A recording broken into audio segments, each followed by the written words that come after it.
Assalamualaikum dan kembali bertemu dalam MHI Malaysia hari ini, tarian cantik 2 Jun 2020.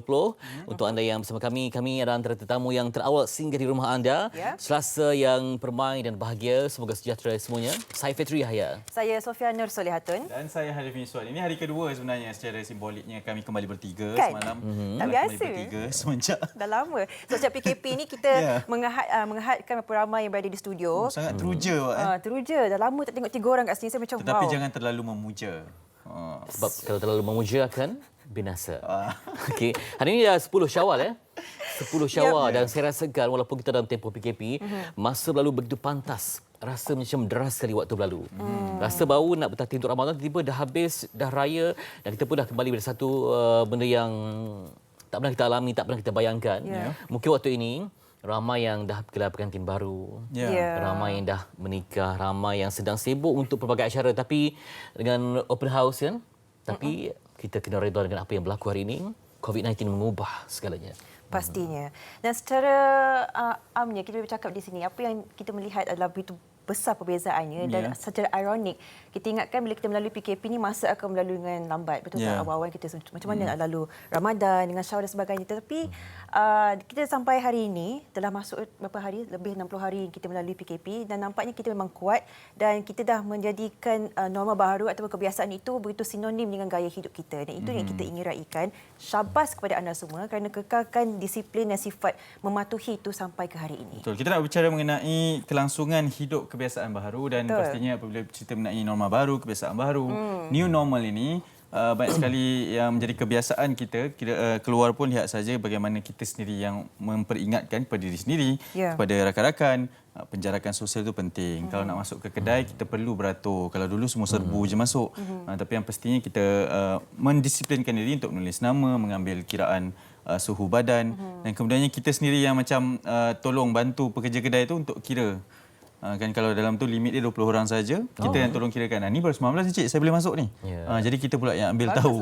Betul. Kalau saya memang macam tu. Awak kirakan? Sebab saya nak masuk. Jadi macam dia kata 20. Cik baru 19 boleh tak saya masuk?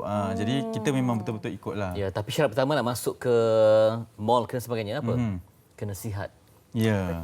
Sebab ada juga kawan saya mungkin daripada tengah berlari ataupun daripada panas-panas. Masuk-masuk tiba pertama kali saya dengar mesin berkenaan nak keluarkan suara. Okey. Ya, body temperature is abnormal. Bunyi merah. Alamak. Kita pun dah dengar nampak simbol merah. Jadi dia terpaksa keluar ambil di kawasan yang ada pendingin hawa, kemudian masuk balik. Sejukkan badan dulu ya. Jadi kita perhatikan kalau troli pun disembur dengan sanitizer. Jadi banyak benda telah pun berubah dan pernah juga ada kami 5 orang makan di sebuah restoran. Tiba-tiba ada orang ketiga di situ dihalang. Sebab kena ikut betul-betul tanda yang dipangkah itu. Betul. Saya sukakan tadi yang Fitri Raya bawakan berkenaan dengan shopping mall ataupun pusat beli belah ni kerana kita sebutkan tadi kan kita nampak sebenarnya ada mungkin ibu bapa yang baru saja menyimang anak, mungkin baru saja sebulan usia bayi dan sebagainya, tapi masih juga dibawa ke kawasan-kawasan yang agak tinggi risikonya. Bukan kita tempat tinggi risiko, tetapi kerana kita masih dalam keadaan yang tidak selamat. Dan mungkin kita faham juga mungkin kita nak bagi anak kita tu didedahkan dan sebagainya dengan dunia luar. Tetapi ini pastinya bukan masa yang sesuai untuk kita bawa ke anak kecil, bayi yang baru lahir untuk ke tempat yang begitu tinggi risiko. Sesak, ramai orang.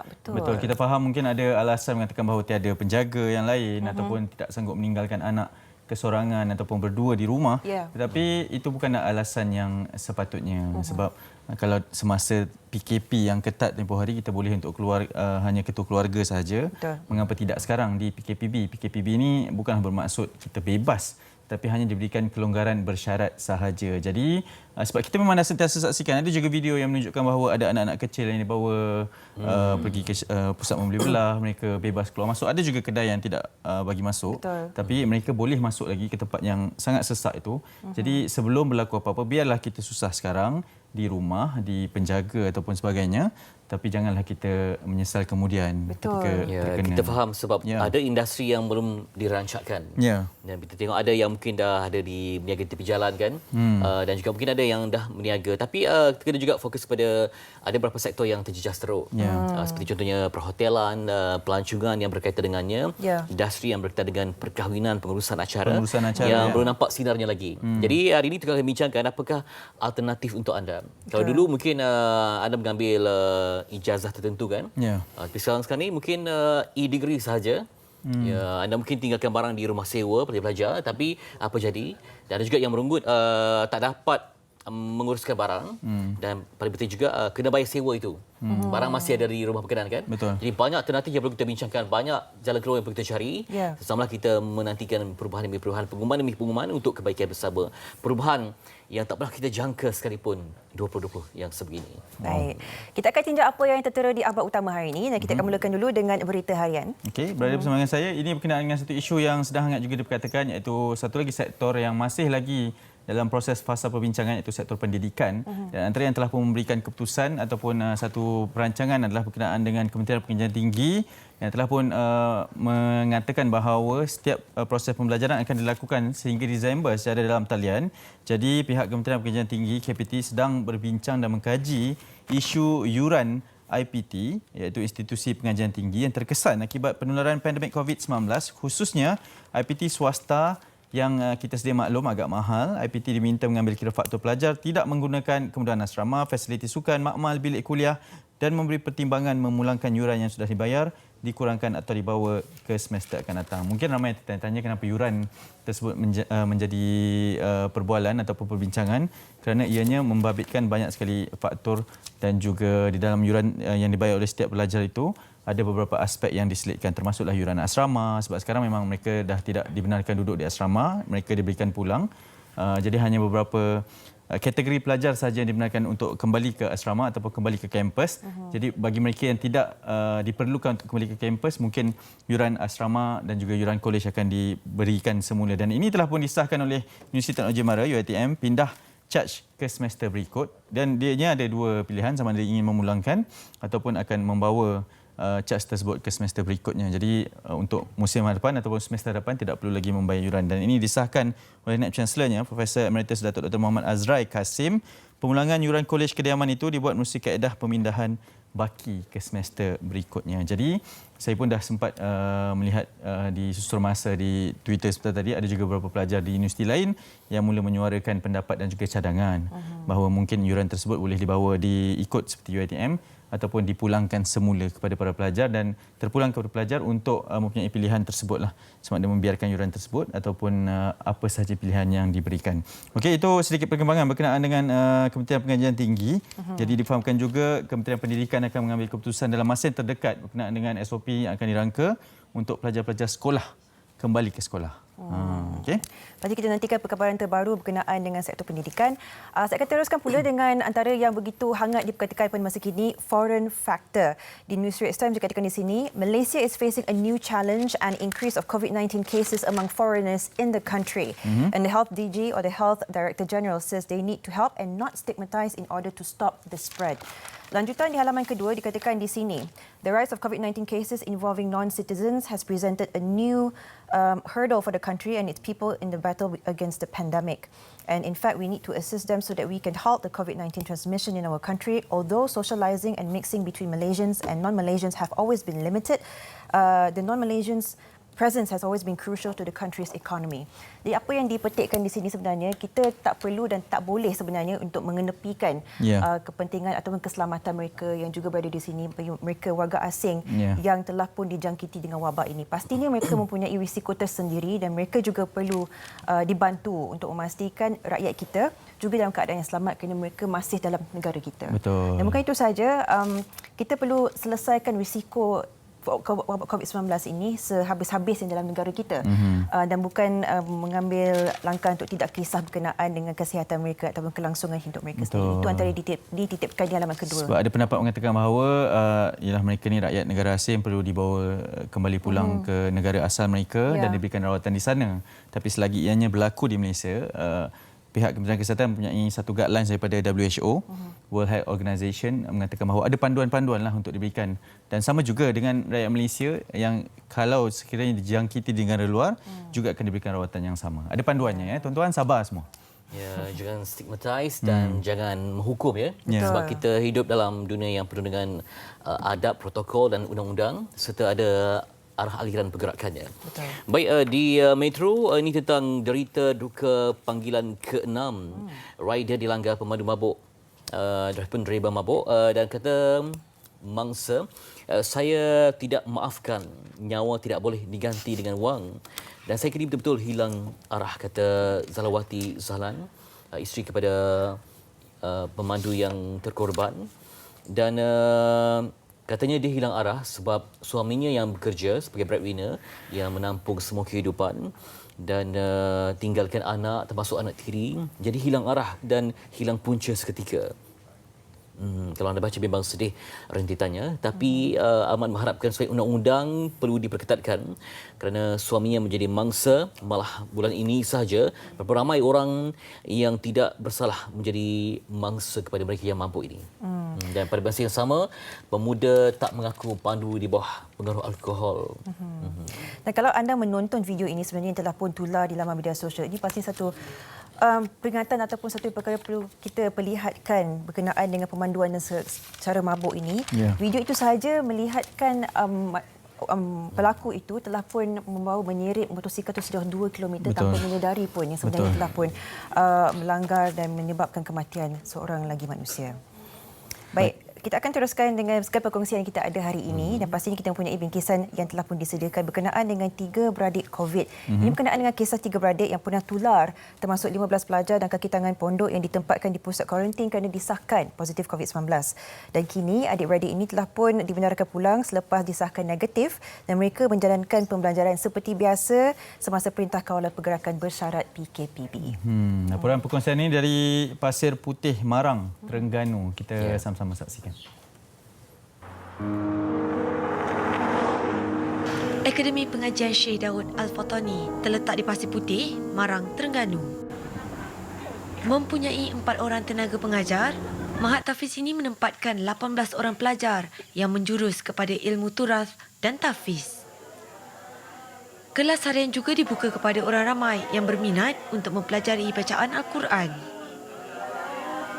Perintah Kawalan Pergerakan PKP yang bermula pada 18 Mac lalu akibat wabak COVID-19 menyebabkan pihak pengurusan Mahat Tafiz menutup kelas harian kepada orang luar. Pada 7 April lalu, berlaku peristiwa yang sedikit mencalar reputasi baik mereka.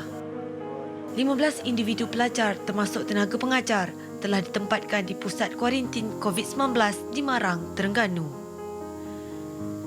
Ia berikutan seorang pelajar mereka mempunyai kontak rapat dengan individu yang positif COVID-19 ketika pulang ke kampung. Ketika kejadian, 15 individu itu turut mengalami simptom seperti demam dan sesama. Antara yang dikuarantin adalah pelajar 3 beradik, Husin Izzuddin Cik Mahmud, 9 tahun, Hassan Nasruddin, 7 tahun dan Ali Akimuddin, 6 tahun. Ketiga-tiganya adalah anak kepada Pengetua Mahat Tafiz, Cik Mamat Cik Mut. Sepanjang berada di pusat kuarantin, Husin Izzuddin, anak ketiga daripada 5 beradik, mengambil tanggungjawab menguruskan 2 adiknya. Pengalaman ketika berada di pusat kuarantin pada mulanya agak mencemaskan apabila 2 adiknya itu mula menangis kerana rindukan ibu dan ayah. Namun dia berjaya memujuk dengan memenuhi masa terluang dengan mengaji Al-Quran dan bermain untuk menghilangkan rasa rindu kepada keluarga. Sebab layanan doktor tu baik. Pandai lepas balik pandai depan dok malam-malam. Ngaji sungguh. Semayang cukup 5 waktu. Semayang ajak. Zikir banyak. Mereka dibenarkan pulang pada 19 April lalu selepas kesemua 15 individu disahkan negatif COVID-19. Bagi Pengetua Pusat Pengajian Syekh Daud Al-Fatani, dia reda dengan ketentuan ilahi. Hari Raya Aidilfitri pada tahun ini disambut secara sederhana kerana Perintah Kawalan Pergerakan Bersyarat PKPB. Mereka mengikut saranan kerajaan dengan membiasakan diri dengan norma baharu ketika wabak pandemik COVID-19 yang masih melanda negara. Kita duduk sini keadaan biasa sebab di pondok kawasan ni kawasan luar. Jadi rutin harian kita biasa, cuma kelah kepada umum tak adalah, kita tutup semua. Cuma yang ada di sini lah. Pengajian pun tak ada lah, mana kita tak paksa lah pelajar pun semua sekali. Cuma rutin harian semaya, amalan, doa, tahajud kita biasa. Jadi sebab kita tahajud ni, pertama sekali kita minta doa kepada Allah, lindungi tempat kita ni dan seluruh umat Islam seluruhnya. Mereka turut bersyukur kerana penghuni Mahat Tahfiz dapat berkumpul dalam satu bumbung dalam menghadapi hari-hari mendatang yang begitu mencabar.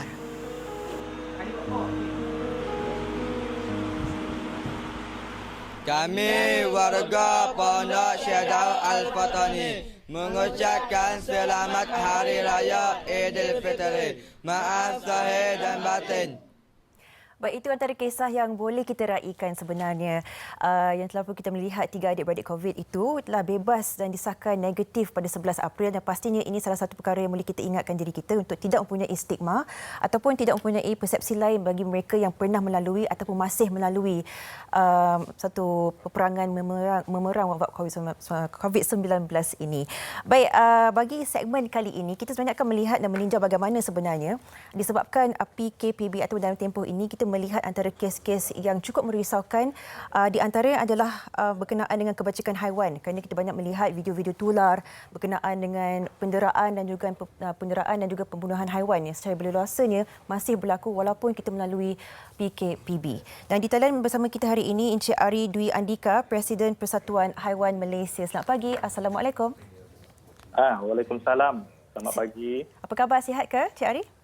Baik, saya sihat. Baik. Tadi saya sebutkan sedikit sebanyak berkenaan pemahaman kita yang kita melihat begitu banyak kes penderaan, pembunuhan haiwan walaupun kita dalam keadaan yang memerangi wabak COVID-19 yang sangat susah sebenarnya, tapi kita masih mendengar keadaan macam ini. Apakah sebenarnya menjadi punca? Adakah disebabkan tekanan ataupun masalah mental ataupun disebabkan mereka yang duduk di rumah lama sangat ni, mereka menjadi macam ni? Cik Ari, kongsikan. Okey, pengetahuan kita PKP telah berlangsung lebih pada 2 bulan. Saya kira dah 2 bulan setengah ya. Tapi keputusan yang kita terima ialah semakin banyak penganiayaan dan juga pembuangan haiwan peliharaan terutamanya. Yeah. Dan apa yang menyediakan sepanjang PKP ini tidak mengajar manusia lebih berdisiplin dan lebih ihsan pada haiwan. Tetapi sebaliknya mereka terpengaruh atas dakwaan COVID boleh dijangkiti dari haiwan atau kepada haiwan. Jadi sepanjang PKP ini kita perhatikan tidak ada pengurangan apa-apa jenayah haiwan ini. Sebab apa kita lihat alasan tidak mampu beri makan, sumber kewangan yang terhad menjadikan kes pembuangan kucing dan anjing berbaka itu adalah yang paling tinggi. Baik. Dan kita nampak maksud dia pendidikan kesedaran tentang kebajikan haiwan ini masih rendah di Malaysia, di negara ini. Ya. Dan daripada perspektif Persatuan Haiwan Malaysia sendiri, apakah antara inisiatif yang dilakukan oleh persatuan ini untuk memastikan bahawa keadaan begini tidak berterusan dan mungkin mereka yang memiliki haiwan-haiwan peliharaan ini mengambil tanggungjawab sepenuhnya untuk menjaga haiwan-haiwan ini? Syahri. Okey, kita di persatuan ini pertama sekali perhatikan bahawa Malaysia ni tidak boleh, belum ada kesedaran yang proper. Maksud dia pihak berkuasa perlu govern. Maksud ialah kawal selia, pantau dan juga kuat kuasakan undang-undang. Jadi dalam kes pembuangan haiwan, terutama haiwan peliharaan kucing dan anjing terutamanya ya, kita lihat kelemahan pada hari ini ialah tidak ada bukti pemilikan. Jadi maknanya kes-kes pembuangan ni kalau tak ada saksi, tak ada video, tak ada CCTV dan tak ada apa pun bukti, tidak dapat diambil tindakan memandangkan kita tidak boleh kenal pasti haiwan ini milik siapa. Ini satu masalah saya kira perlu jalan penyelesaian yang serius daripada pihak berkuasa. Di pihak persatuan sendiri kita tidak ada apa-apa otoriti melainkan beri kesedaran, kita suarakan di laman sosial dan media dan sepanjang PKP ini saya berterima kasih pada pihak media terutama media perdana dan tabloid kerana mereka banyak beri educate kepada masyarakat tentang pembuangan haiwan, kezaliman ini dan kita tak nafikan semakin serius NGO-NGO bersuara tentang kebajikan ini, semakin banyak kes jenayah haiwan. Dan terbaru yang paling sadis, semalam kita terima berita ada pihak mengheret anjing secara hidup-hidup di belakang kenderaan. Hello. Okey. Okey, sambung ya. Jadi ada silakan. pihak yang mengheret anjing dan ini telah berlaku semalam dan saksi juga telah buat laporan. Dan kami di persatuan ni sentiasa mengalu-alukan apa-apa kempen dan juga mengadakan kesedaran. Jadi kita minta supaya semua masyarakat sedar dan faham tanggungjawab dengan haiwan sesama makhluklah. Baik. Cik Ari, barangkali mereka yang pelaku ni, yang menzalimi haiwan-haiwan ni mungkin tidak tahu yang mempunyai terdapatnya akta ataupun hukuman tertentu yang menanti mereka sekiranya mereka ditangkap ataupun dijumpai berkaitan dengan penderaan haiwan ni. Kalau dikatakan salah satu kesedaran yang boleh disampaikan, apakah sebenarnya hukuman-hukuman yang menanti pelaku-pelaku ni, Cik Ari? Betul, saya setuju kata-kata mengenai ramai lagi yang tidak ada kesedaran. Ramai yang tidak faham bahawa menzalimi haiwan itu merupakan jenayah berat pada kita. Kerana kita ada dua undang-undang di negara ini yang menjaga kebajikan haiwan. Pertama, undang-undang berkaitan haiwan domestik, contoh haiwan peliharaan, ternakan, companion, dan kedua, undang-undang berkaitan haiwan liar. Okay, untuk haiwan domestik ni, kita Malaysia ada Akta Kebajikan Haiwan 2015. Untuk haiwan liar, Akta Pemeliharaan Hidupan Liar 2010. Dan kedua-dua akta ni saya kira penalti dia begitu kuat. Pertama sekali penjara minimum 1 tahun dan maksimum 3 tahun. Okey. Dan juga denda bagi satu akta iaitu minimum 20,000 dan maksimum 100,000. Namun apa yang membimbangkan, kedua-dua hukuman ini belum cukup mendidik dan mengajar serta menakutkan. Okey. Yang paling kita tekankan di sini ialah ramai tidak tahu wujudnya akta.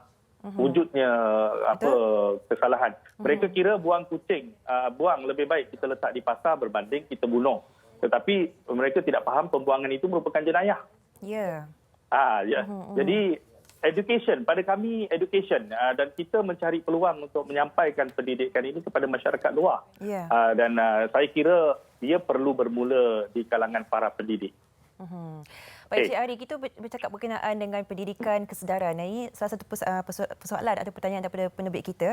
Kita melihat banyak kes sebenarnya yang telah pun tular di laman media sosial. Mereka yang seolah-olah bangga yang mereka sedang lakukan jenayah itu, yang sedang menzalimi haiwan, dan mereka betul-betul bangga untuk memaparkan di seluruh media sosial. Apakah sebenarnya yang boleh dilakukan? Katakan kita yang menonton ini secara tidak sedarnya, apa yang boleh kita lakukan sebenarnya untuk memastikan mereka pelaku ini dikenakan hukuman yang setimpal dan haiwan itu boleh diselamatkan? Cik Ari. Okey, bagi saksi, elemen-elemen yang penting dalam menguruskan jenayah haiwan ini, pertama sekali kita merayu saksi yang melihat, saksi yang melaporkan pada pihak kita, tolong tampil dengan cara yang betul, berikan fakta. Pertama sekali pastikan kejadian berlaku di mana, waktu dan sebagainya. Buat laporan polis ataupun laporan di pihak Jabatan Perkhidmatan Veterina DBS. Okey. Dan kita di peringkat persatuan ni boleh menjadi medium atau wahana untuk menyampaikan laporan sekiranya saksi itu bimbang tentang identiti diri ataupun keselamatan diri. Namun elemen yang perlu dalam kes jenayah haiwan ini, pertama sekali saksi buat laporan, kedua bukti, dan ketiga ada visual ataupun foto ataupun bangkai haiwan ataupun haiwan yang tercedera itu sendiri perlu dibawa ke veterina untuk pengesahan kecederaan.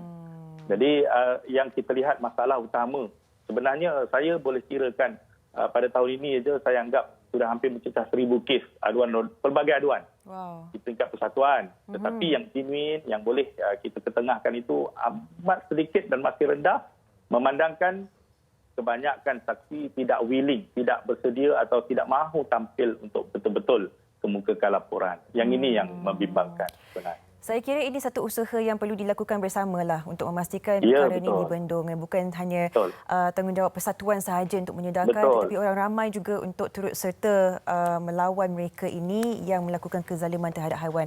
Apapun kita Betul. nak ucapkan setinggi-tinggi penghargaan dan terima kasih kepada Encik Ari Dwi Andika, Presiden Persatuan Haiwan Malaysia, meluangkan masa dan juga sedikit sebanyak memberikan kita yang terkini berkenaan kes penderaan Yes. haiwan. Terima kasih.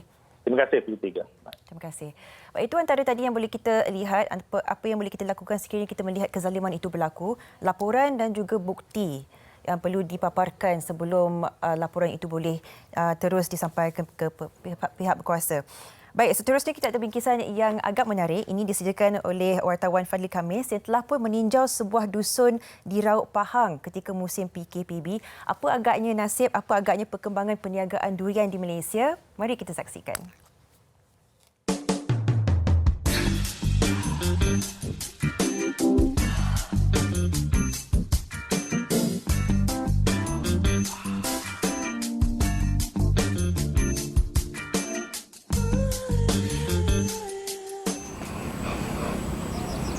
Sungai Kelau, Rauk, lokasi pengumpulan utama durian Musang King di Malaysia. Di sebalik pandemik COVID-19 yang sedang melanda dunia ketika ini, Raja Buah-buahan tempatan ini masih menjadi buruan penggemar durian. Ini ladang ni luasan dia berapa? 6 ekar.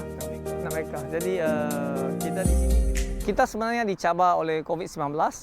Jadi bila bermulanya PKP ni, kita agak risau ialah harga durian mungkin akan jatuh. Tetapi kita agak syukur ialah durian sebenarnya dia berlaku di sebaliknya. Harga sebenarnya durian agak tinggi di sebalik jangkaan kita. Jadi PKP ini sebenarnya kita juga banyak berterima kasih kerana banyak orang yang terlibat dengan online. Jadi permintaan sangat tinggi dan juga banyak sangat selebriti yang terlibat online juga mempromosikan durian. Jadi durian Musang King ini agak orang kata bernasib baik masih dapat bertahan. Graduan lulusan universiti dalam jurusan Sains Pertanian ini turut bernasib baik kerana mempunyai teknologi pembekalan durian secara sejuk beku bagi tujuan pengeksportan ke luar negara. Durian yang telah disejuk beku boleh disimpan selama 2 tahun tanpa menjejaskan kualiti dan rasanya. Ya Cik Lim, jadi buah-buah durian Musang King ni digantung untuk menjaga piawaian untuk dieksport? Ya. Okey. Jadi kita nak memastikan buah tidak gugur di atas tanah. Okey. Jadi buah Musang King ni, apa yang istimewanya adalah penjagaannya. Penjagaannya lebih teliti dan lebih terperinci lah untuk memastikan harga dan kualitinya yang berada di tahap yang lebih tinggi. Jadi buah Musang King ni kebiasaannya akan diikat untuk memenuhi piawaian antarabangsa untuk dieksport ke luar negara dan selain itu untuk menjaga harga dah supaya tak jatuh. Betul Cik Lim? Kerjasama berterusan turut dijalankan bersama Jabatan Pertanian Daerah Rauk bagi memastikan pengeluaran buah durian yang berkualiti tinggi dapat ditingkatkan dari tahun ke tahun. Antara tugasan kita bersama usahawan durian kalau di sekitar sini adalah dari segi sokongan teknikal lah. Okey, kita berkongsi pengalaman dan jika ada masalah antara petani kita bantu dan bekerjasama bagi mengatasilah apa masalah. Contoh lebih kepada masalah pengurusan teknikal di ladang, pengurusan penyakit perosak dan banyak lagi lah. Kalau anda dapat lihat, pokok-pokok durian yang ditanam di ladang Cik Lim ni, dia ada batasan ataupun benteng di bawah pokok tu. Ini bertujuan untuk mengelakkan air daripada bertakung di bawah pokok yang berkemungkinan untuk merosakkan akar pokok dan mengurangkan jangka hayat pokok itu. Durian di daerah Rauk kebiasaannya akan gugur lebih awal berbanding di kawasan lain dalam negara ini.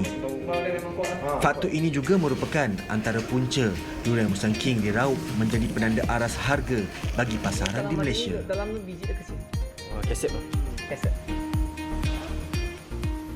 Itu dia saya dihujani dengan bayangan indah Musang King. Memang teruskan kita harapkan ada pemulihan dalam industri ini sebab ia juga melibatkan import dan eksport yang menguntungkan. Dan terus saja kita hari ini nak berbincang tentang kebiasaan baru yang melibatkan kerjaya. Kalau mungkin anda sedang dalam industri tertentu yang mungkin impaknya akan pulih dalam tempoh 2-3 tahun akan datang. Jadi tak mungkin anda akan bertahan ya. Mungkin ada alternatif lain dapat membantu anda untuk mencari sinar baru, rentak baru ataupun pelbagai pencapaian baru dalam industri berkenaan. Kita akan bincangkan bersama dengan konsultan kerjaya Nik Ahmal Afif untuk berkongsi bagaimana untuk mengubah hala tuju kerjaya yang sesuai dengan perubahan dunia pada hari ini. Di talian, Assalamualaikum Cik Nik Ahmal. Waalaikumsalam Tuan Fitri. Baik, dapat dengar saya dengan jelas dan juga melihat saya? Boleh. Okey, baik. Terlebih dahulu sebagai mukadimahnya kita melihat bahawa dunia berubah dengan pantas. Jadi bagaimana apa gerak kerja yang perlu dilakukan oleh industri yang terjejas ya, kalau mungkin ada yang sedang dalam industri berkenaan seperti perhotelan, pelancongan ataupun pengurusan acara. Apakah mereka ni wajar menggunakan ataupun seperti tunggu dan lihat apa yang akan berlaku dalam masa terdekat ataupun sudah mula kena gerakkan sesuatu sebagai backup plan ataupun alternatif lain dalam meneruskan hala tuju kerjaya ini? Silakan. Alright, terima kasih Tuan Fitri. Permulaan saya nak ucap selamat ulang tahun kepada TV3 dululah. Oh, terima kasih. 36 tahun. Alright, kembali pada topik. Apakah industri yang terjejas ini perlu wait and see, tunggu dan lihat ataupun ambil inisiatif? Pada pendapat saya ataupun berdasarkan survey kita bersama dengan rakan industri, tunggu dan lihat bukan inisiatif yang baik kerana kita ada bisnes yang perlu dijalankan, kita ada staff yang perlu disupport. Oleh itu, inisiatif di pihak industri, majikan ataupun syarikat sendiri perlu dimainkan. Contoh, di bidang perhotelan, kerana tak ada income daripada sewaan bilik sebagainya, mereka buat drive-thru ataupun delivery makanan daripada hotel sendiri. Mana kata, dulu tak pernah berlaku, makanan hotel boleh kita order ataupun boleh beli dan drive-thru macam Medi. Tapi sekarang sudah ada. Kemudian bilik seminar sekarang memang tidak berlaku kerana tidak boleh berhimpun. Now, ada platform-platform yang sudah dibangunkan secara virtual, iaitu daripada mereka menyediakan bilik untuk latihan, sekarang mereka menyediakan satu platform untuk latihan. Contoh, macam saya seorang trainer, pelatih, penceramah, perunding motivasi, consultant. Kita perlu buat latihan-latihan. Tetapi kita sudah berubah mood dia kepada online. Oleh itu, bagi majikan ataupun syarikat yang ada inisiatif, mereka sediakan platform tersebut untuk trainer ataupun pelatih, perunding motivasi gunakan platform mereka, berkumpul dengan audiens mereka secara online. So itu saya kira sebagai satu inisiatif yang bagus, bukan sekadar tunggu dan lihat lah. Walau bagaimanapun, kita tidak boleh nak kata semua syarikat yang mampu ambil ataupun mampu adapt. Sebab kita percaya ada yang bersaiz skala besar, ada yang bersaiz kecil. Yang impacted sangat teruk ni sebenarnya saiz kecil tuan. Iaitu kita sebut sebagai PKS, perusahaan kecil dan sederhana. Dan untuk makluman, PKS ini, industri kecil sederhana, merangkumi 65% daripada tenaga kerja dalam Malaysia. Labor force, tenaga buruh, tenaga bekerja dalam Malaysia, 65% ada dekat industri kecil sederhana. 35% lagi berada pada multinational company, syarikat antarabangsa, syarikat industri awam, sektor awam, badan berkanun ataupun JLC. So, apabila PKS ini terkesan, secara umumnya majoriti rakyat Malaysia terkesan lah. Memang kita dapat laporan daripada Jabatan Statistik Negara dan juga daripada Perkesto IIS. Memang yang impacted adalah PKS dan mereka sangat bersyukur, sangat berterima kasih dan sangat menzahirkan appreciation, penghargaan kepada kerajaan kerana bagi bantuan. Sebab membantu mereka untuk survive bagi tempoh. Sepatutnya tanpa bantuan mereka boleh survive sebulan, 2 bulan. Tapi dengan bantuan, pemulihan retention employer, ERP, employer retention program sebagainya, menyebabkan mereka boleh extend lifespan ataupun jangka hayat bisnes sehingga 6 bulan. So tempoh itu mereka boleh kekalkan pekerja, pada masa yang sama cuba untuk cari cara untuk adapt. Kenapa? Sebab COVID-19 ni tuan, dia dah ubah banyak benda lah. Dia ubah banyak benda. Antara yang berubah adalah behavior ataupun social behavior. Antara yang berubah lagi adalah kita sebut sebagai consumption. Customer behavior tu berubah. Dulu kita beli makanan, barang dapur basah, kita suka shopping, bawa satu family. Tapi sekarang Tesco hantar ke rumah. ada individu-individu yang buat inisiatif, kita sediakan barang dapur basah yang sudah siap dibersihkan sebagainya, hantar ke rumah. So behavior itu berubah. Dulu kita tengok movie, pergi panggung sebagainya, kita karaoke, kita ada aktiviti santai. Everything sekarang sudah pindah ke rumah, menyebabkan digital consumption sangat-sangat tinggi. So business kena adapt dengan digital. Nak tak nak memang perlu. Tapi bila beralih kepada digital, mungkin kurang penggunaan human touch itu ya. Maksudnya mungkin ada katakan organisasi itu ada departmen yang mungkin terpaksa ditutup sebab tidak lagi relevan dengan apa yang berlaku sekarang ini. Jadi menyebabkan ada yang depankan risiko dibuang kerja ataupun pengurangan gaji. Jadi ia amat membimbangkan terutama bagi mereka yang telah pun berusia pada usia tertentu kan. Jadi macam mana apa yang perlu mereka ada ni pada usia kata 50 kan nak cari kerja baru, nak buat skill baru kan, sedangkan dah lama dalam pengkhususan berkenaan. Jadi terasa migraine sekejap lah untuk menyusun kembali corak pendapatan dan sebagainya. Jadi macam mana tu untuk kategori umur yang sedemikian? Baik, tanpa dinafikan sakit kepala juga, memang sakit kepala. Sakit kepala nombor satu, dia semangat tu jatuh. Betul, ya. Memang tak dinafikan. Sebab itu ada disediakan talian untuk dapat motivasi, talian untuk dapat sokongan ada. So itu kita tak nak nafikan. Walau bagaimanapun, dia bukan kerja itu totally tak relevan. Dia jadi tak relevan sebab skill yang lama sudah tidak diperlukan. Dia perlukan skill yang baru. Sebab itu sebenarnya kalau saya ambil rujukan di Jepun, apabila berlaku bencana, antara fokus utama kerajaan mereka adalah memberi training, latihan, upskilling, reskilling. Skill set yang lama sudah tidak relevan, maka pekerja, staff, employer perlu diberi skill yang baru untuk menyebabkan mereka relevan, untuk mereka adapt, untuk baiki bisnes, untuk baiki jualan dan sebagainya. So, skill baru ini yang perlu diteroka.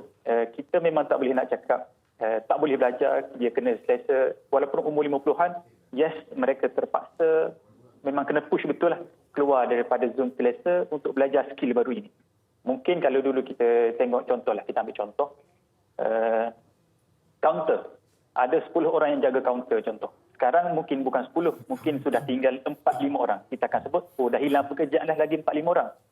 Ya, betul. Tetapi sebenarnya buka satu ruang pekerjaan baru, iaitu customer support service secara online. Layan melalui panggilan, tele ke, ataupun secara online ke, chatting. Dia buka satu ruang yang baru, iaitu skill set yang baru. So, memang akan ada kerja yang shrink. Daripada jumlahnya 10, kecil jadi 5 orang je tinggal. Tetapi ada juga yang kita perlu tahu, yang satu sektor, satu pekerjaan baru yang tercipta kerana digital ni. So, saya lebih suka tekankan kepada skill set yang baru yang perlu ditambah baik, diteroka oleh mana-mana pekerja dan juga majikan. Majikan sendiri pun, kita jadikan Finland sebagai contoh. Sebenarnya work from home ni tuan, dah ada zaman dulu dah, lama dah, 5-6 tahun dah buat dah sebenarnya. Tapi sekarang dia jadi trend. Dan saya puji juga kepada PNB, Perbadanan Nasional Berhad, dia dah jadikan itu pilihan yang tetap. Okey. Apa berlaku dengan work from home? Kajian daripada majikan, bila buat survey, dia kata bukan production meningkat macam dekat Finland, tapi dekat Malaysia production menurun. Sebenarnya production menurun tu sebab apa? Pengurusan yang berbeza, mungkin tak guna tools yang betul, dia masih guna tools yang lama. So apabila kena paksa work from home, nak tak nak leadership style majikan berubah, syarikat pun adapt dengan tools dan teknologi yang baru. Nak tak nak, sekarang pun mereka terpaksa capai KPI. Dan bila kita tengok sekarang 3 bulan, 2 bulan setengah work from home, kerja berjalan, KPI capai, rupa-rupanya boleh buat. Dia kena tambah skill yang baru tersebut. Itu saja sebenarnya. Okey, jadi masa yang agak terhad sebab jauh kita nak bincang ni, termasuk masa depan graduan-graduan baru ataupun yang berada di tahun akhir pengajian dalam kursus yang mungkin terjejas ini. Tapi apa nasihat kepada yang terjejas ini supaya pantas memikirkan strategi baru untuk terus survive dalam masa yang singkat ini, silakan. Alright, bagi yang kali ini topik fresh grad lah kiranya. Yang saya kena ucapkan takziah lah bagi batch 2020 ni memang sangat mencabar. Yang kita sedia maklum, kadar pengangguran negara dulu lebih kurang 2010 sampai 2019 lebih kurang 3 point something, 3.3, 3.2. Tiba-tiba 2 minggu PKP bulan Mac naik 3.9, bertambah 100,000 orang. Hanya 2 minggu je. Data yang tepat untuk bulan April dan bulan Mei tak ada lagi. Tapi kita dapat unjuran daripada Menteri Bahagian Ekonomi, Datuk Seri Mustafa dan juga MIER, Malaysian Institute Economic Research, dia kata, unjuran mereka kata, pengangguran akan naik sampai juta, 1.8 juta, 2.4 juta. So fresh grad nak bersaing dengan jumlah tersebut sangat-sangat mencabar. Oleh itu memang kena buat tindakan segera walaupun final year, walaupun third year. Di pihak universiti mungkin tak sentuh banyaklah.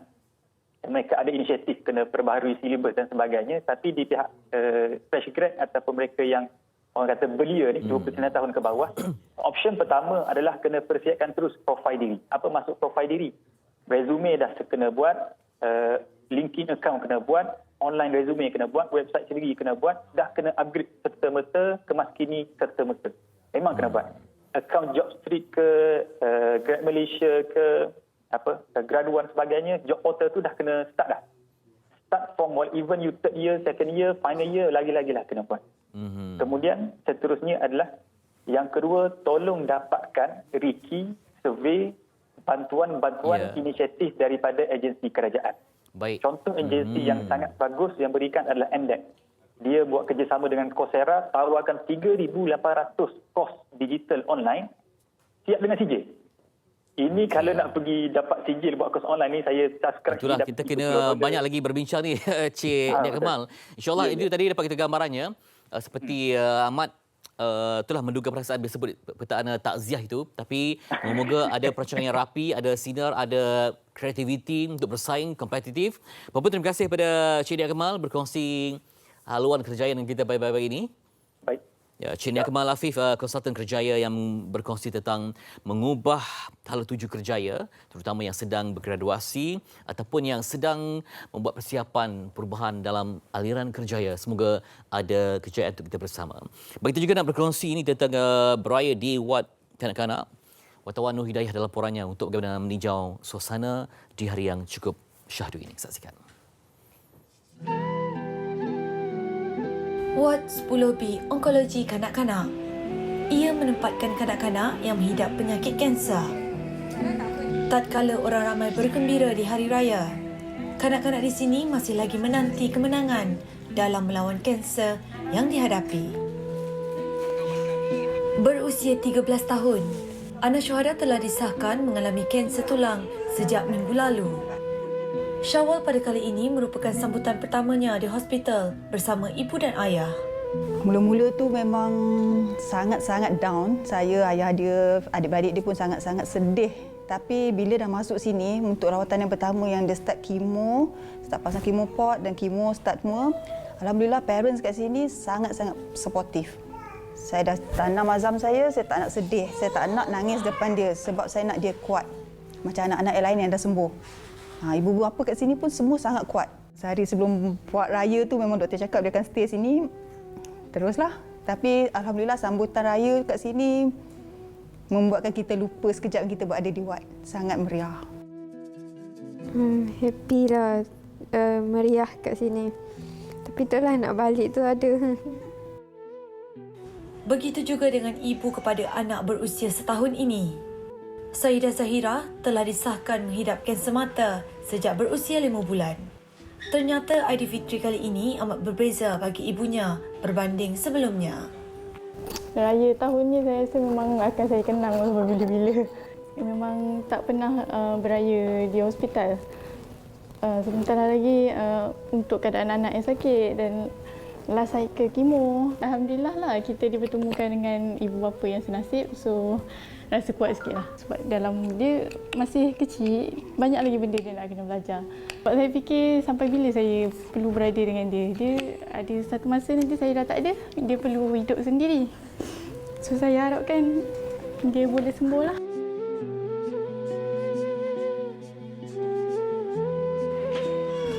Meskipun ibu bapa di sini terpaksa menyambut Hari Raya dengan bertemankan katil di wad, ia bukanlah penghalang dalam meraihkan hari yang mulia ini bersama anak-anak mereka. Dr. Teh Kohoy merupakan antara doktor yang ditugaskan menjaga pesakit kanak-kanak ini di kala Hari Raya menjelang tiba. Ini tahun ke-10 lah saya bekerja masa raya di hospital ni.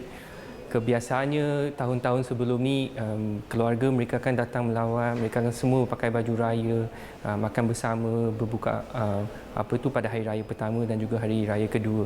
Tapi tahun ni memang sangat sunyi lah sebab kita tak boleh benarkan ramai datang melawat kan, yang datang tu hanya ibu bapa aja.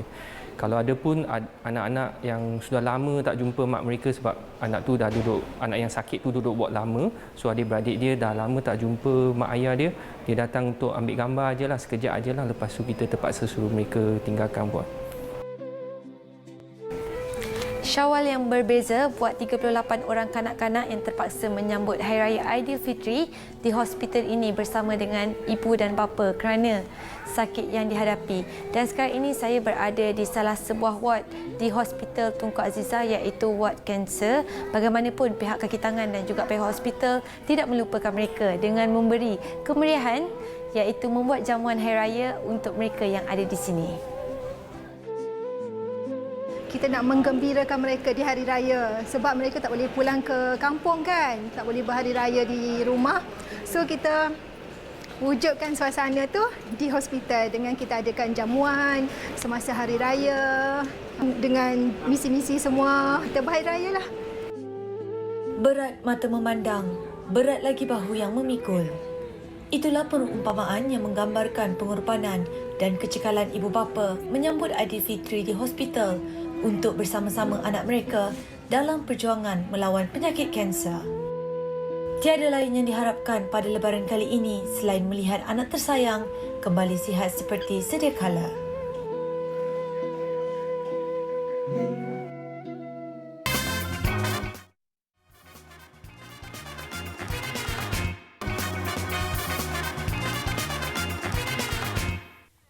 Kembali bersama kami di Malaysia hari ini dan seperti tadi kita baru saja dibawakan satu perkongsian bingkisan berkenaan dengan Hari Raya di ward hospital kanak-kanak yang mengalami kondisi kanser, dan saya nak berikan satu kata-kata semangat kepada salah seorang pesakit di sana iaitu Amanina Inara binti Imran, juga kenalan saya yang ketika ini baru saja sedang selesai menjalani proses kemoterapi di sana. Masih lagi kecil anaknya mengalami kondisi sindrom Down dan kemudian disahkan mengalami kondisi kanser jadi leukemia. Jadi kita harapkan agar segala kesembuhan kepada kesemua anak-anak yang berada di sana. InsyaAllah akan ada sinar di penghujung jalan nanti. Okey, kita nak teruskan perkongsian ini, antara perkongsian yang sangat menarik juga, terutama di musim PKP ini, Perintah Kawalan Pergerakan bersyarat dan pastinya ketika musim Hari Raya juga, musim perayaan, ianya satu servis ataupun isu yang kerap menjadi bualan iaitu sebenarnya pada penghantaran, kadang-kadang barang tak sampai, barang tertinggal, barang berada dalam kondisi yang agak kurang menyenangkan. Tapi sebagai pengguna, antara yang kerap diberikan juga adalah berkenaan dengan charge cash on delivery ataupun COD ni, charge penghantaran yang dikatakan agak melampau. Untuk itu, kita ingin bersama dengan individu yang bertanggungjawab juga untuk memperjuangkan hak pengguna.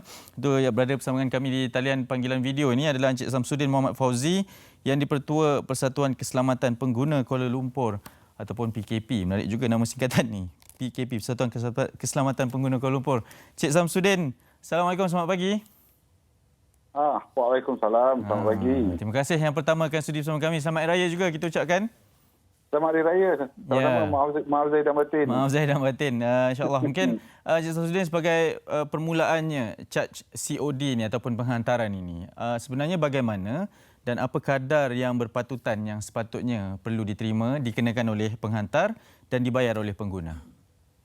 Sebenarnya kalau kita cakap pasal charge COD ni, kita belum ada satu harga standard yang ditentukan oleh kementerian ataupun pihak-pihak yang berkaitan. Okey. Berkenaan dengan penghantaran itu, apa yang kita boleh sarankan kepada, mungkin kalau kita nampak permintaan penghantaran itu tinggi sekarang. Betul. So, saya mungkin berdasarkan kementerian dah sampai masa untuk melihat kadar-kadar charge yang sepatutnya dia dikenakan. Bukan dikenakan mengikut sesuka hati. So, saya rasa sekarang ni saya dapat tahu charge yang dikenakan antara 80 sen hingga RM1 lebih untuk setiap kilometer. Betul. Kalau dikira kan, kadang-kadang kos penghantaran tu melebihi daripada harga barang tu sendiri. Betul. Dan pastinya itu diperlukan satu manual lah kepada pengguna, Encik Samsudin. Sebenarnya buat masa sekarang, ya, kalau untuk akan datang dia perlukan satu standard ataupun garis panduan charge tersebut lah. Okey, sekiranya berlaku perkara sebegitu, sebab sekarang pun ada juga yang menggunakan perkhidmatan penghantaran ini secara standard, ada yang telah pun diberikan guideline oleh aplikasi tersebut, tapi ada juga yang melakukan secara persendirian. Jadi apa yang perlu dilakukan oleh kita sebagai pengguna sekiranya berdepan dengan situasi sebegini? Seperti yang Encik Samsudin katakan, ada caj pengantaran lebih mahal daripada harga barang tersebut. Jadi apa saluran mana yang boleh kita pergi untuk mengadu perkara ini? Sebenarnya kalau kita nak mengadu, kita nak mengadu apa? Sebab apa dia tak ada satu guideline sebenarnya. Okey. So dekat sini saya akan balik semula kepada willing seller and willing buyer. Okay. So kuasa membeli itu perlu balik kepada pengguna. Saya kata pengguna sendiri perlu menentukan.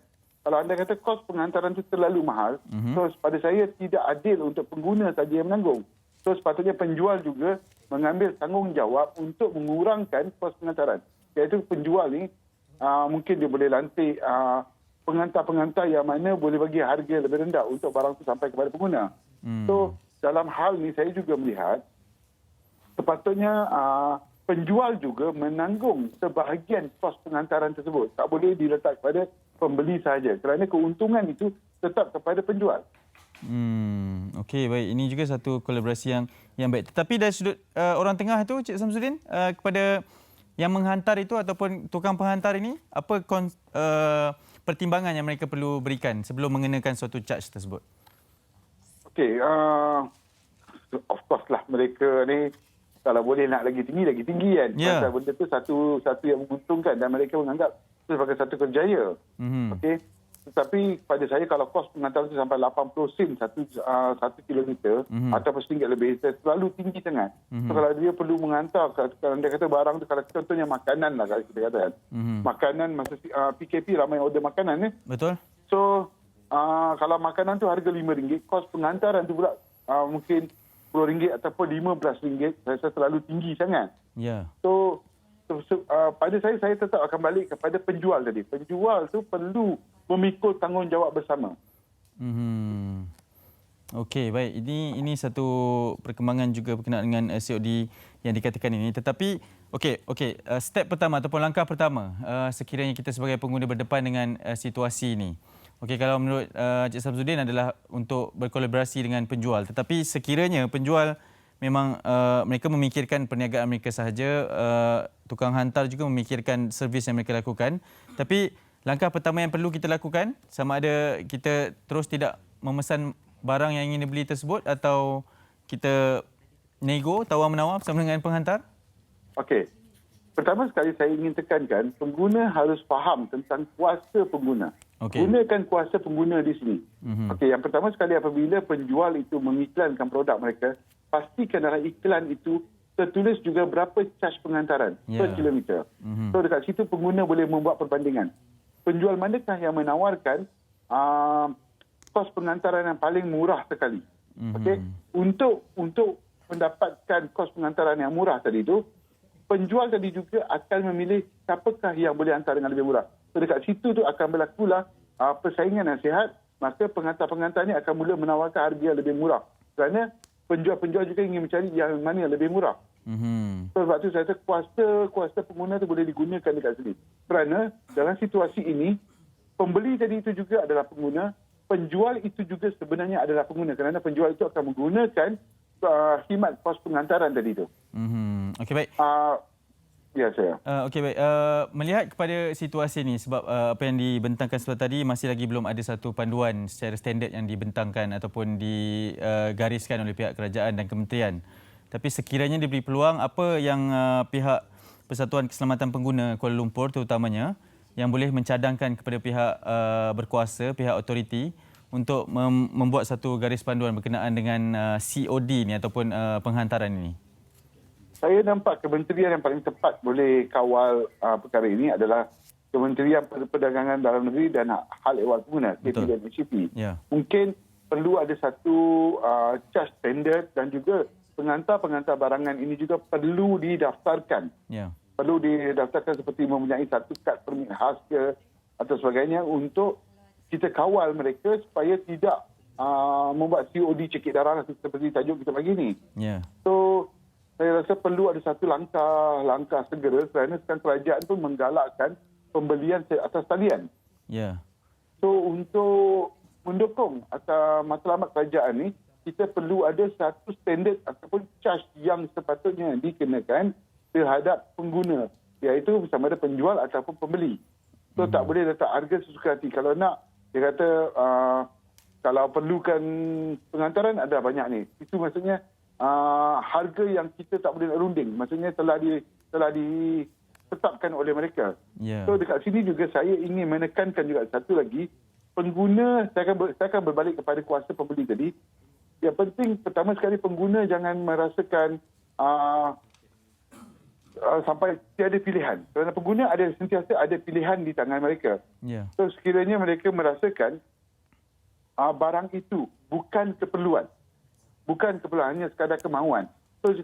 So boleh elakkan dahulu sebenarnya. Ataupun boleh cari yang lain siapa yang boleh mengantar dengan lebih murah. Ataupun tak perlukan barang itu dengan segera.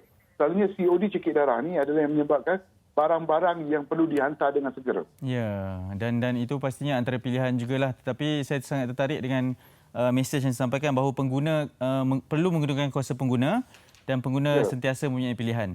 Betul Cik Samsudin? Pengguna sentiasa ada pilihan kerana pilihan juga adalah salah satu kuasa hak pengguna. Ya, baik. Sangat menarik, sangat jelas mesej yang disampaikan. Terima kasih banyak kepada Encik Samsudin Muhammad Fauzi yang di-Pertua Persatuan Keselamatan Pengguna Kuala Lumpur. PKP ni PKP Persatuan Keselamatan Pengguna, bukan Perintah Kawalan Pergerakan. Sebab itu hari ini PKP jadi popular kot. Sebab nama kami digunakan. Dan terus saja bersama kami di Malaysia hari ini. Terima kasih banyak. Selamat Raya. Assalamualaikum.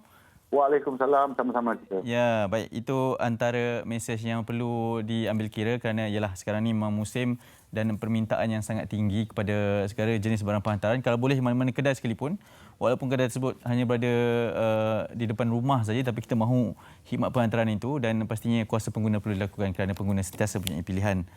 Wow, dah macam program lain dah ni, macam suara konsumer dah ni. Okay? Kita nak berhenti seketika.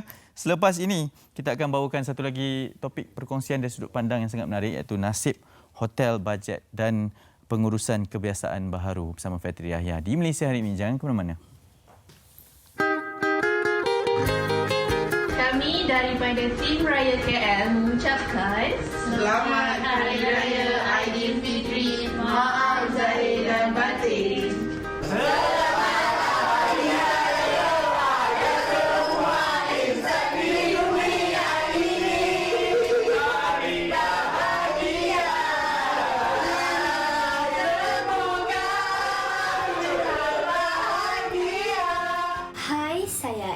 Dari AirAsia ingin mengucapkan Selamat Hari Raya Aidilfitri. Maaf zahir dan batin. Kami mahasiswa Malaysia Mesir ingin mengucapkan Selamat Hari Raya Aidilfitri. Maaf zahir dan batin. Kami Syarah Cairo mengucapkan Selamat Hari Raya. Maaf zahir dan batin. Saya Bayaki daripada Jeddah ingin mengucapkan Selamat Hari Raya Aidilfitri. Maaf saya dan batin. Dengan ucapan kepada Allah minna wa minkum minal aidin minal aidin wal faizin. Selamat Hari Raya.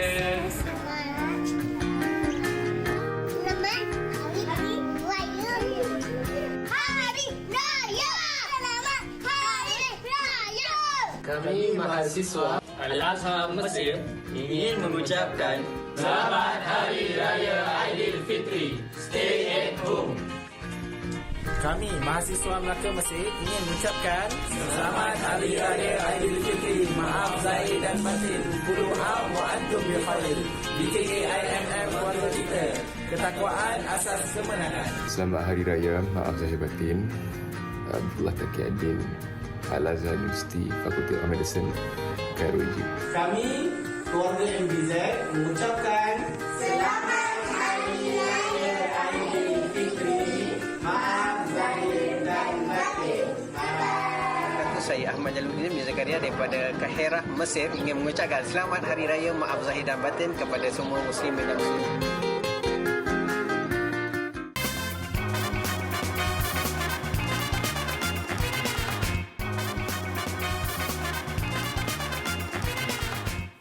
Baik, tadi kita ada juga berbincang tentang hotel mewah contohnya yang berdapat melakukan kerja-kerja seperti delivery makanan yang bertaraf 5 bintang keluar dah pun berlaku ketika Ramadan yang lalu, di mana pakej-pakej yang biasanya terdapat di buffet Ramadan di hotel 5 bintang, 4 bintang dapat kita nikmati di rumah sendiri dengan perkhidmatan yang ditawarkan. Tapi apabila nasib bagi hotel bajet yang mungkin tidak berbintang ataupun hanya 1 bintang saja yang terpaksa bergelut tanpa pelancong dalaman maupun antarabangsa. Yang kita akan berkongsi bersama dengan Presiden Persatuan Hotel Bajet Malaysia, antara industri yang terkesan dengan COVID-19 ini, bersama dengan Puan Amy Suraya Hussein di talian. Assalamualaikum. Waalaikumsalam Fitri, selamat Hari Raya. Selamat Hari Raya. Baik, kita ni nak berbincang lah. Tadi kita bincang tentang hotel yang mungkin di liga yang berbeza, tapi untuk dalam konteks hotel bajet di Malaysia ini, bagaimana melihat dalam tempoh yang 2-3 bulan ini, apa yang berlaku dan juga apa perancangan untuk masa depan keluar daripada cengkaman COVID-19 ini? Silakan. Okey, untuk Persatuan Bajet Hotel, kita ada 2,300 buah ahli. Setakat ini dalam 28% yang telah tutup ataupun tutup sementara dan tutup terus. Setakat ini untuk anggaran kerugian yang kita alami sehingga bulan 5 ni dalam 75 juta ringgit. Dan untuk bajet hotel ni memang kami terasa sangat terkesan lah dengan pandemik COVID-19 ini. Dan setakat ini kalau rentas negeri tak dibuka, memang akan terasa lebih terkesan lah. Dan kami tak tahu berapa lama kami akan bertahan untuk selanjutnya. Ya, bagi tadi disebutkan hampir 30% ya yang telah pun ditutup ataupun tutup sementara. Jadi berbanding hotel besar, jadi hotel bajet ini mungkin tak ramai staf, tapi apakah juga memberi kesan kepada peluang pekerjaan mereka yang terlibat dalam bidang ini, Puan? Ya, memang betul. Untuk pekerja-pekerja bajet hotel ni, ada yang setengahnya dah mengambil cuti tanpa gaji. Ada yang ada pay cut sebanyak 25% dan juga bekerja di rumah tetapi dengan gaji yang minima. Kerana untuk survival kita terpaksa buat begini kepada pekerja-pekerja, bukan nak dijadikan satu alasan, tetapi terpaksa dilakukan oleh pengusaha-pengusaha hotel untuk survival. Baik, apa alternatif yang ada? Sebab hotel memang berkunci, tak ada pelanggan, tak ada customer. Jadi, apa alternatif untuk menjana pendapatan bagi mereka yang terlibat dalam industri ini? Okey, kita untuk sementara ni kita hanya membuatkan online business, di mana yang hotel-hotel yang ada restoran kita menyediakan makanan melalui online untuk dihantar di kawasan sekeliling lah. Dan kita juga bersama-sama dengan ahli-ahli membuat satu pakej yang menarik untuk dipromosi kepada pelancong-pelancong domestik ya. Untuk masyarakat Malaysia untuk menggunakannya bukan untuk sekarang ni tetapi untuk jangka yang untuk 1 tahun lah kalau mereka membeli pakej-pakej ini dan dapat menggunakan dalam masa 1 tahun. Baik, amat menyedihkan tadi bila sebut hampir 1/3 tutup ataupun tutup sementara. Jadi masih lagi bertahan ini, apa sebenarnya rangsangan ataupun insentif yang mereka perlukan supaya terus survive dan bertahan menanti pengumuman demi pengumuman oleh kerajaan, Puan? Ya, seperti memanglah kita memerlukan lebih bantuan daripada kerajaan kerana seperti yang sedia maklum, sektor pelancongan ni yang pertama yang terkesan dan paling akhir yang to recover lah.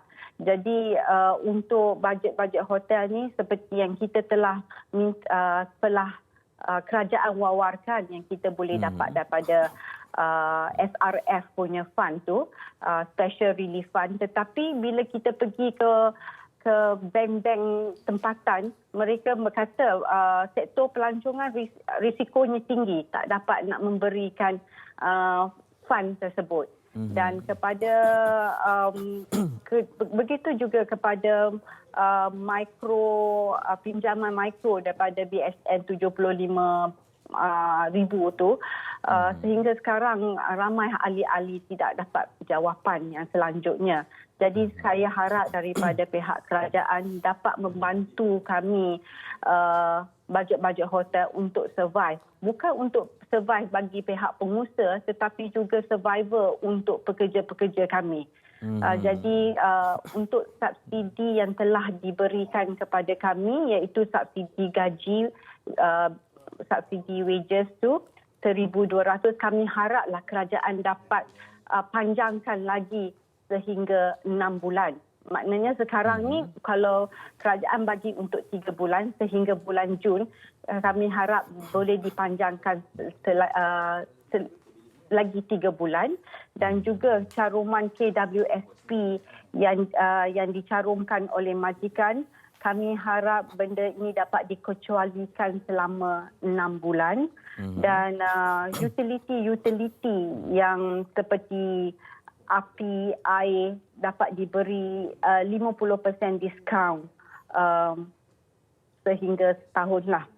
Itu untuk kerajaan pusat lah. Kalau kerajaan negeri, kami harap kerajaan negeri dapat tengok dalam cukai tafsiran untuk tahun yang kedua ni, yang daripada bulan Julai hingga Disember dapat dikecualikan lah untuk kami survive retreat. Baik, bagi hotel telah pun berdepan tadi, penutupan sementara. Jadi apakah keyakinan mereka dapat bangkit kembali seandainya memang kita tidak ada kemasukan pelancong luar. Jadi dengan hanya pelancongan domestik yang mungkinlah kalau dibuka, apakah mampu untuk menaikkan semula aktiviti mereka ini? Apakah cukup untuk menyumbang pada pembukaan semula hotel nanti? Ya. Seperti yang kami telah berbincang dengan pihak Tourism Malaysia dan juga Kementerian Pelancongan, memang kita ingin menggalakkan pelancong dalam negeri lah, masyarakat kita untuk mempromosikan pakej-pakej yang menarik daripada pihak hotel dan produk-produk operator di Malaysia ini, ya.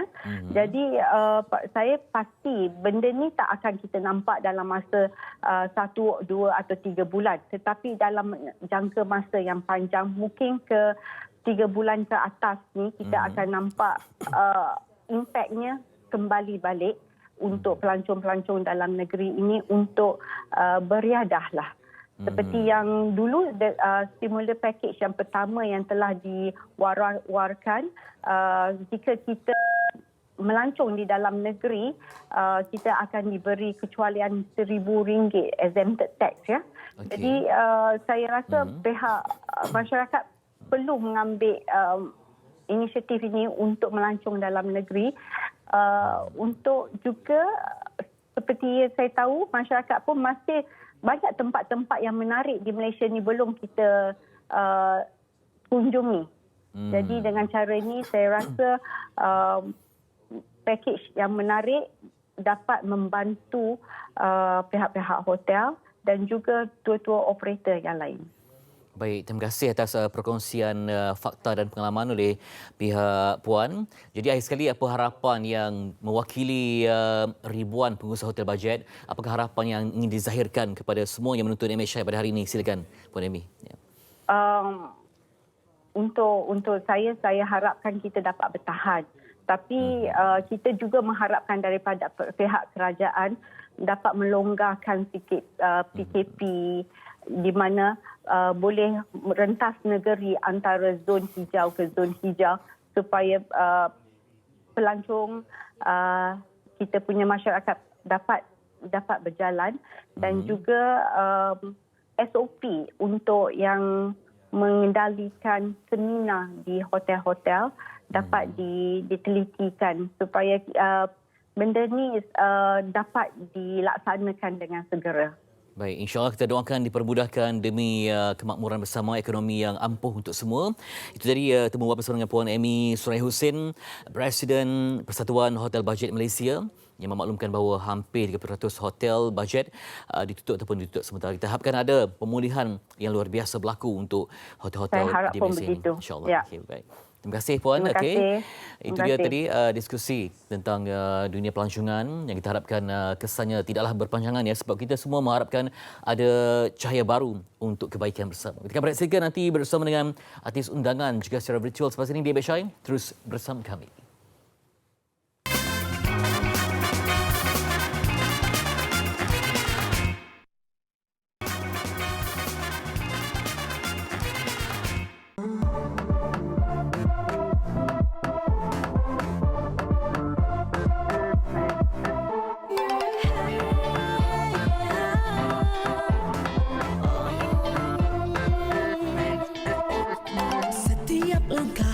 dan setiap gerakku membuat kau terpaku.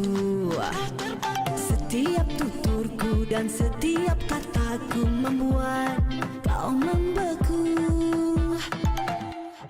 Terbang ke awan, membelah angkasa, menuju ke puncak, menggenggam semesta. Aku yang pertama Miss Diva, tiada yang kedua Miss Diva. Kata apa saja Miss Diva, sedikit pun tak goyah mahkota aku Miss Diva.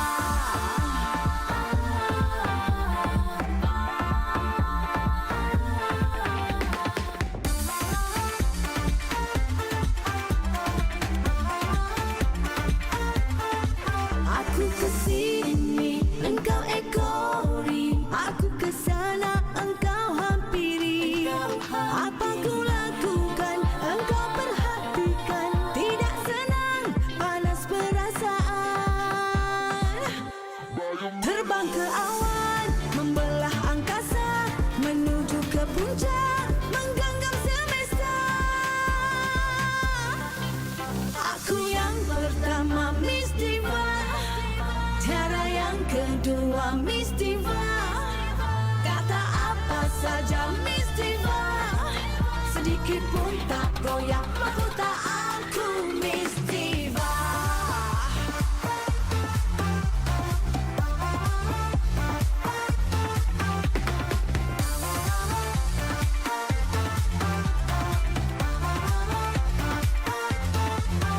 Aku yang pertama Miss Diva, tiada yang kedua Miss Diva. Kata apa saja Miss Diva, sedikit pun tak goyah mahkotaku. Aku yang pertama Miss Diva, tiada yang kedua. Wow, itu Okey. tadi music video terbaru, salah satu lagu daripada album terbaru Ifa Razia, Miss Diva. Arahan Petri ke? Bukan. Nampak Hanif sampai menari ya? Enjoy sekali ya? Oh, saya memang pagi-pagi ni meregangkan Oh, badan dia dengan waktu stop. Kenapa? Miss Diva. Okey, kita nak bersama bukan di studio tapi di talian seperti biasa bersama dengan Ifa Razia. Assalamualaikum, selamat raya. Waalaikumsalam, selamat raya buat Sofia, buat Ani dan juga Fitri. Ya. Cantiklah hari Adakah ini ini. di lokasi penggambaran video klip sebelah tadi nampak merah-merah sama kat belakang tu? Oh, ya lebih kurang. Tapi sekarang saya berada di Cento East Las Vegas. Wow. Ha? Las Vegas. Macam mana boleh sampai sana, Las Kak? Vegas. Tapi nama kat bawah tu kat KL lagi ya? Kat KL lagi lah. Tapi Miss Diva, dia kena tempat yang diva-diva lah. Okey. Okey, baik. Macam mana raya bagi seorang Ifa Razia? Biasa, yelah zaman dulu mungkin tahun lepas kita open house kan dah ada 50 pasang baju ke. Tapi tahun ni sebab tak ada open house, macam mana? Mungkin dah kurangkan ke kepada berapa? Okey, terima kasih Fitri. Seperti biasanya setiap tahun saya akan siapkan 50 pasang baju, betul. Yeah. Itu termasuk dengan sebelum Hari Raya, bulan puasa bersama dengan Hari Raya. Yeah. Tapi memandangkan tahun ni kita beraya PKPB di rumah. Yeah. Jadi daripada banyak 50 tu saya buang 45 tinggal 5 je. Oh. Ni Syawal ke-10 ni baju ni baju yang ke-10 ke atau yang ke-5 ke? Tak ada. Yang 2 baju dah pakai. Okey. Hari pertama, hari kedua. So 3 ni baru start hari ni balik pakai. Ni Okey. baju yang ketiga. Jimat sikit lah, jimat. Jimat. Sikit lah. Jimat banyak tu. Apa ni, dulu pernah banyak kali terserempak dengan Ifa Razia. Hampir tak kenal lah sebab makin langsing. Jadi yang sejak Ramadan ni macam mana? Berapa berat kalau dapat dikongsikan? Masa saya timbang sebelum raya, seminggu sebelum raya tu lagi 49 dah turun. Wow. Daripada 82 kg masa saya bekerja di TV3. Saya nak ucapkan happy birthday to TV3. Yang ke 36 tahun. Ya, saya dah bekerja. TV3 ni merupakan satu platform yang besar buat diri saya dan kerjaya saya sebagai seorang pengacara. Bermula dari pengacara di Wanita Hari Ini, terus ke Jom Singgah. Sampailah hari ini. Alhamdulillah. Terima kasih TV3. Love you. Alhamdulillah. Ifa pun sekarang kita tengok makin mantap, tengok music video pun tadi meletup tadi. Macam mana dapat idea tu sebenarnya macam nak menjiwai Miss Diva tu? Kongsi sikit. Okey, saya cerita pada awal sikit kita kupas balik. Sebenarnya lagu ni diciptakan oleh Reza Helambang, penyanyi daripada Indonesia tu, dan juga Hafiz Hamidun. Mereka bergabung satu tenaga melahirkan lagu Miss Diva ni. Dan lagu ni dah siap tahun lepas, tapi memandangkan saya sibuk, video klip ni dibuat pada 28 Januari pada tahun 2020. Masa tu Raya Cina pun. Kita buat. Lepas tu terus kita launchingkan sebelum 2 minggu sebelum PKP. Jadi agak terkandas di situ promosi lagu Miss Diva ni. Tapi tak mengapa, orang cakap mungkin ada masa-masa yang lain. Seperti hari ini saya ucapkan terima kasih kepada Malaysia hari ini kerana jemput saya untuk mempromosikan lagu Miss Diva ni. Terima kasih banyak-banyak. Dan konsep pula lagu ni temakan untuk video klip tu dia menjadi, sebenarnya Miss Diva ni dia adalah seorang queen, ratu yang sangat jahat. Dia tak boleh tengok ada wanita lain yang lebih cantik daripada dia. Jadi nampak tak wanita tadi yang dikurung dalam sangkar? Sebabnya dia nak bunuh perempuan tu sebab dia tengok cermin, dia tanya cermin, hai cermin saksi. Kejamnya. Wanita paling cantik. Memang dia seorang yang kejam. Dengan dia hempang-hempang, dia ketuk-ketuk tongkat dia tu, dia arahkan semua guard-guard dia tangkap perempuan ni, dikurungkan dalam sangkar supaya dia seorang dia nak cantik dalam dunia ni. Dalam jadi dunia dia nak nampak. Kalau klip video ni nanti orang tak gosip ke? Itu mungkin sindiran daripada sesiapa ke? Ataupun kisah benar ke macam mana? Tak, itu memang kita diambil, diadaptasikan daripada filem Snow White. Kita ambil kan. Betul, ada cermin-cermin tu ya. Tu ada cermin-cermin saksi tu. Tapi sebenarnya dalam realiti ni Faraja begitu je, simple je. Orang yang sederhana je. Tapi rasa macam bangga tak tengok dengan outcome, dengan hasil music video ni? Sebab tadi kita tengok macam wow, macam mana? Aifah Razia sendiri puas hati tak tengok?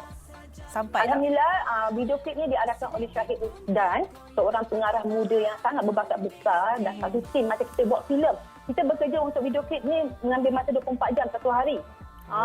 Jadi kita buat daripada pukul 5 pagi, kita habis pukul 5 pagi the next day juga. Johor dia sebab ada banyak scene. Dan saya pakai crown, nampak tak saya pakai crown tu? Harga dia bernilai 3.5 million.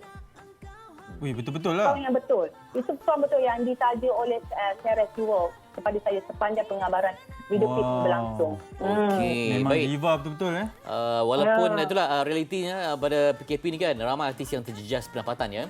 Tak ada show dan sebagainya. Jadi macam mana Diva Aifah Raziah menjana pendapatan, juga pada masa sama saya difahamkan membantu juga beri beras lah, barang-barang keperluan kepada artis yang memerlukan ya. Jadi macam mana tanpa pendapatan yang unggul seperti sebelum COVID-19 ni, pada masa sama tetap berjuang membantu artis lain? Itulah Fitri, nama saya ni mungkin Allah tu bagi rezeki saya, mungkin kalau tak ada show pun tapi Allah tetap bagi rezeki saya dengan cara saya buat jualan produk-produk saya yang kat belakang ni, tapi saya sebutlah orang dah tahu dah kot kan. Produk-produk kat belakang ni mungkin dari hasil saya macam saya berniat daripada hasil penjualan ni saya ambilkan sikit untuk diinfakkan pada rakan-rakan artis yang cakap untuk membantu mereka untuk meneruskan kehidupan mereka sepanjang PKP ni. Dan saya juga menginfakkan juga sedikit jualan, keuntungan jualan daripada produk saya ni kepada frontliner. Saya bagi setiap hari kepada hospital. Sepanjang bulan Ramadan tu hari-hari saya hantar makanan untuk buka puasa kepada Abang Asar, kepada polis, frontliner kat mana-mana. Saya akan mencari mereka sepanjang itu. Mungkin keberkatan itulah Allah tu bantu saya dan ramai pengguna-guna saya beli produk saya dengan cara beginilah. Sama-sama kita mencari orang cakap keberkatan sepanjang bulan Ramadan dan sepanjang musim PKP berlangsung. Dan saya dengan rendah hati saya tolong, bukan nak minta dipuji, bukan apa, memang saya ikhlas dan menolong rakan-rakan artis macam artis veteran. Saya banyak salurkan bantuan untuk mereka yang memerlukan bantuan ini daripada sesiapa pun. Dan saya harap benda tu bukanlah berhenti di situ saja, harap dapat diteruskan dari masa ke semasa. Ya, baik, inilah kitaran kehidupan kan. Aifah Razia mungkin boleh mengambil kesempatan ni juga. Ni kita masih lagi dalam mood Hari Raya, boleh sampaikan ucapan Hari Raya, silakan. Okey, saya ingin mengambil kesempatan ini mengucapkan selamat Hari Raya Aidilfitri, maaf lahir dan batin di atas kesilapan saya, terkasar bahasa atau terlanjur kata pada saya selama ni. Okey, minta maaf mungkin secara sengaja atau tidak sengaja daripada kita. Saya pun manusia yang bukan sempurna kan, setiap orang ada kelemahannya, betul tak? Jadi saya harap penonton-penonton khususnya di Malaysia hari ini terus setia menonton Malaysia Hari ini kerana Malaysia Hari ini satu orang cakap program yang cukup membanggakan kami di TV3 dan juga di Malaysia. Terima kasih kepada host-host. Mana Afad? Saya ingat Afad ada. Apa ni dia? Fazli. Dia rindu kat Ifrazia. Dia cuti raya. Nanti kita sampaikan salam. Sampaikan salam saya pada terima kasih kepada Tuan Hadap, produser kita. Assalamualaikum buat wajib kerja TV3. Terima kasih Farazia. Wah, ceria pagi-pagi yang pastinya memberikan inspirasi pada kita kan. Baik, penghujung masa yang terhad, semoga kita bertenang dan juga nantikan jawapan yang indah juga bersulam cahaya. Jumpa lagi esok di Malaysia Hari ini. Assalamualaikum. Jaga diri. Bye. Engkau ekor.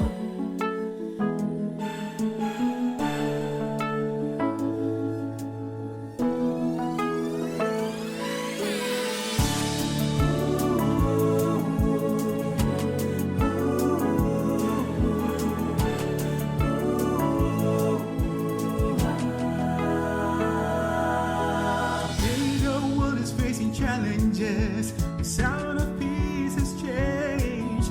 Only the sadness fills the atmosphere. Every moment becomes so meaningless.